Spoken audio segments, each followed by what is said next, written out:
Bom, vamos dar continuidade à apresentação sucinta e muito mais uma homenagem afetuosa a Proust, né, e a apresentação do seu livro maior, Em Busca do Tempo Perdido, que eu sempre digo é uma espécie de homenagem a todos os livros do mundo, às artes em geral, na medida em que temos aqui um narrador que passeia com extrema habilidade por diversas formas de discurso. Nós temos aqui o ensaio, o comentário, a crítica de arte, em alguns momentos o estabelecimento de uma poética, de um modo de fazer literatura, comentários a respeito da leitura, antecipando aquilo que seria uma estética da recepção, ou uma teoria do efeito estético, né? Indo aí de Jauss a Iser.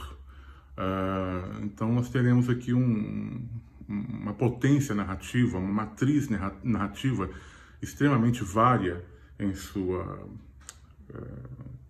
capacidade de produzir discursos e de amarrá-los, né? Discursos de vários gêneros, de várias formas, com vários objetivos e com várias estratégias narrativas, né? Todos eles amarrados por um enredo que é aquilo que o Barthes disse, é a história de uma escritura, é a história de alguém querendo ser escritor. Nós temos aqui um personagem que busca um livro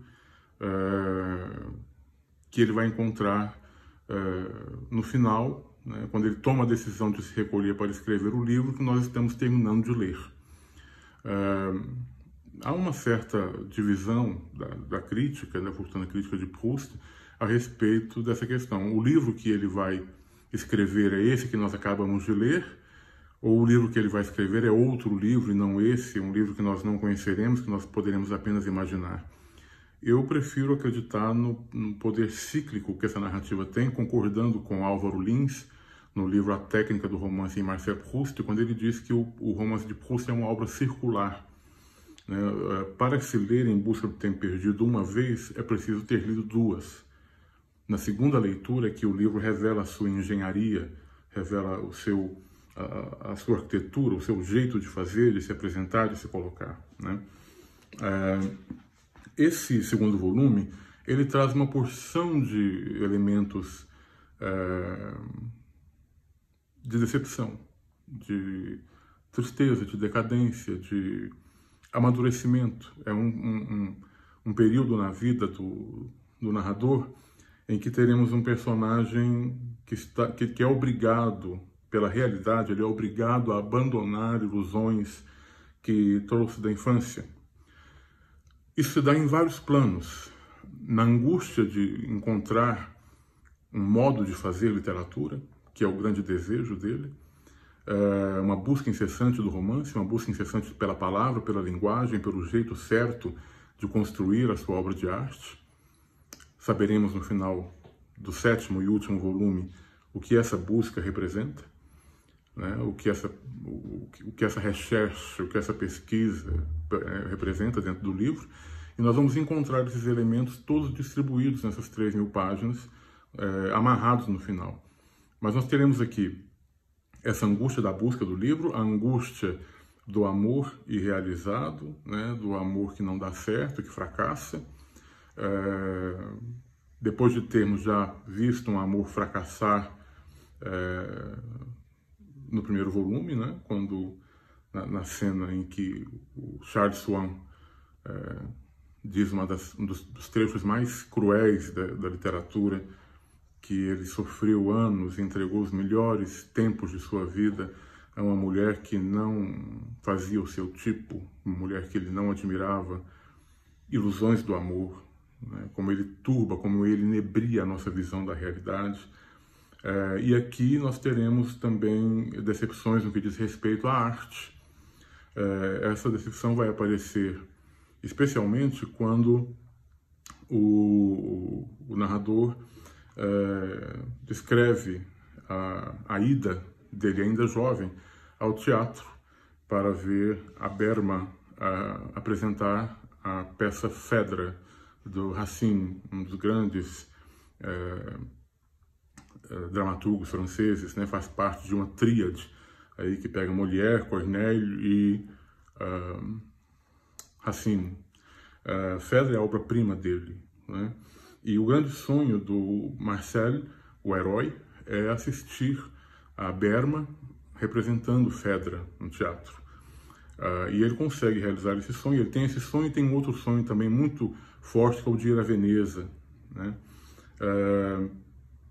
E a ida ao teatro causa a ele uma profunda decepção.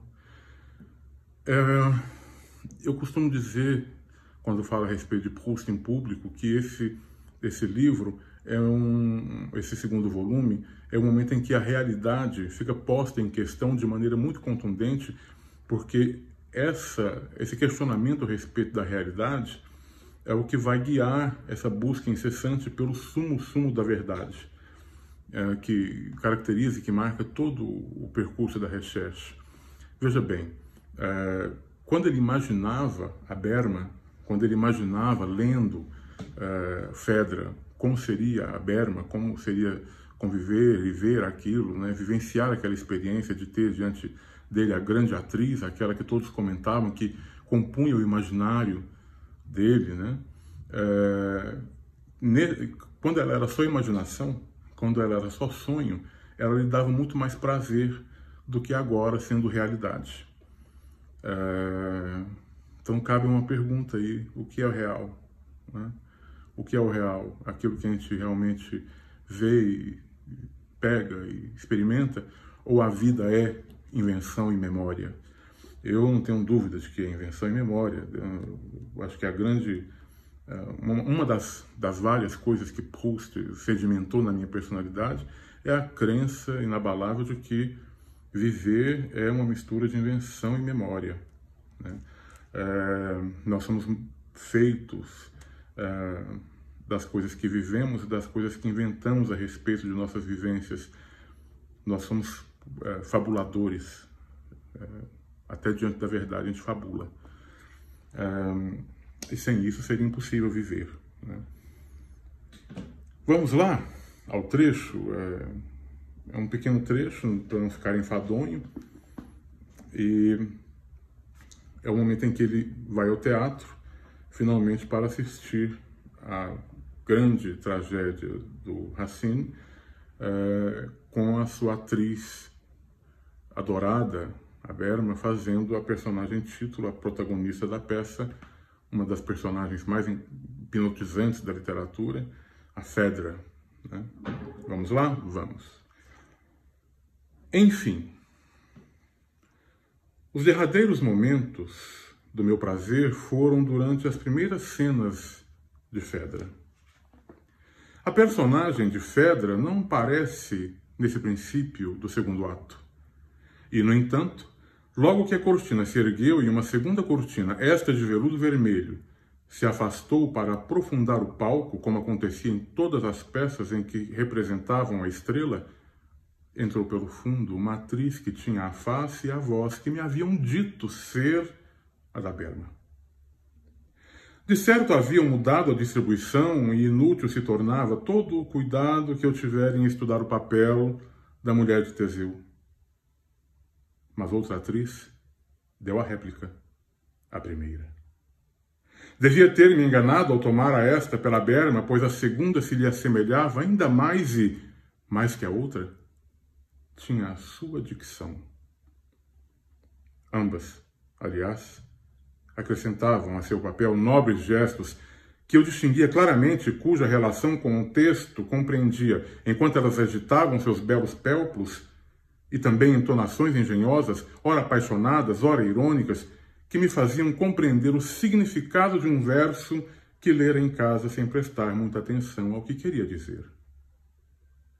Mas de súbito, pela abertura da cortina rubra do santuário, como num quadro, surgiu uma mulher e, em seguida, pelo modo e pelo medo que tive, muito mais ansioso do que o poderia ser o da Berma, e de que a perturbassem, abrindo uma janela, de que alterassem o som de uma de suas palavras, amarrotando um programa, que a indispusessem, aplaudindo as suas colegas e não aplaudindo a ela o suficiente, pela minha maneira, mais absoluta ainda que a da Berma, de não considerar, desde aquele instante, Sala público, atores, peça e o meu próprio corpo, senão como um meio acústico, que apenas tinha importância na medida em que era favorável às inflexões daquela voz, compreendi que as duas atrizes que eu vinha admirando desde alguns minutos não tinham nenhuma semelhança com aquela que eu viera ouvir.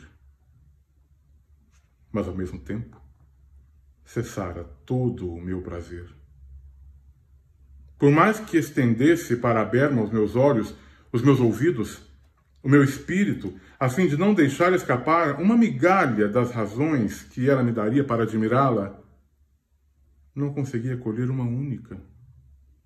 Nem sequer podia, como se dava em relação às suas colegas, distinguir-lhe na dicção e no desempenho entonações inteligentes, belos gestos.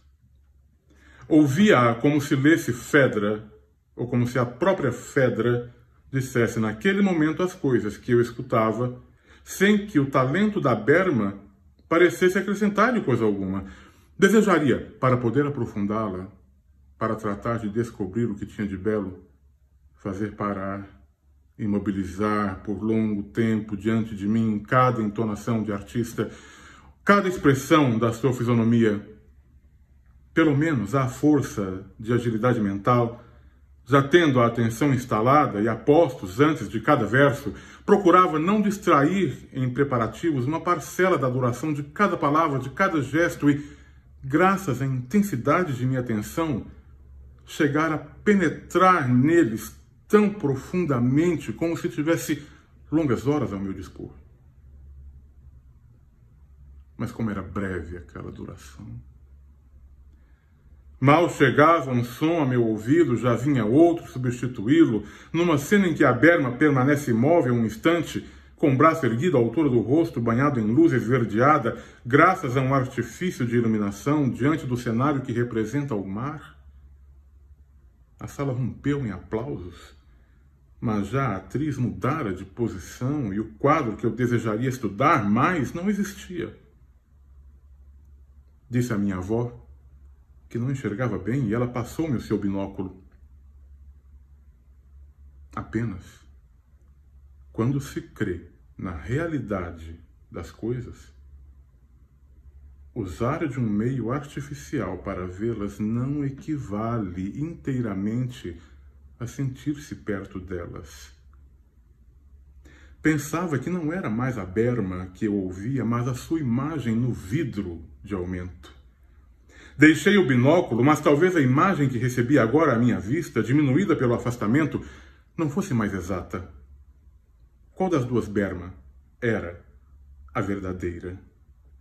Quanto à declaração a Hipólito, tinha eu muitas esperanças nesse trecho, onde ela, a julgar pelas significações engenhosas que suas colegas me descobriam a todo momento em partes menos belas, teria por certo entonações mais surpreendentes do que aquelas que eu, em casa, enquanto lia, tinha procurado imaginar. Mas não atingiu nem mesmo as que Enone ou Arícia teriam encontrado.